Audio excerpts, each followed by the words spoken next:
नमस्कार दोस्तों, मैं शिवेंद्र आप सभी को स्वागत करते हैं शिवेंद्र ब्लॉग में। तो कैसे हैं दोस्तों? उम्मीद करता हूँ आप लोग बहुत अच्छे होंगे। दोस्तों बता दूं कि आप लोग वीडियो में बने रहेंगे तभी आप लोगों को सही जानकारी मिल पाएंगे। दोस्तों बता दूं कि खेसारी भैया का एक सॉन्ग पोस्टर रिलीज हुआ है कि जो कि गाने का नाम है हवा झुरू झुरू लागे। काफ़ी गजब का देवी गीत है, काफ़ी मज़ा आ जाएगा आप लोग देखेंगे। तो भाई लोग गीत गाए हैं खेसारी लाल यादव और गीत लिखे हैं कृष्णा बेदर्दी और म्यूजिक से सजाया है आर्या शर्मा। तो भाई लोग आर्या शर्मा का काफ़ी गजब का म्यूजिक है, बवाल मचाते हैं। तो भाई लोग ऐसे ही ढेर सारा खेसारी भैया को प्यार देते रहिए और देखते रहिए शिवेंद्र ब्लॉग। तो दोस्तों बता दूं कि खेसारी भैया का ये भी गाना ऐसा तो नहीं कि डिलीट हो जाएगा।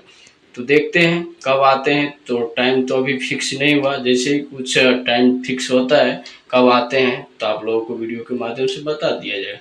तो भाई लोग मेरे चैनल पर नए हैं तो चैनल को सब्सक्राइब कर लीजिएगा। दोस्तों चलते हैं अगले वीडियो, मिलते हैं, तब तक के लिए अपना ख्याल रखें और ऐसे ही देखते रहिए।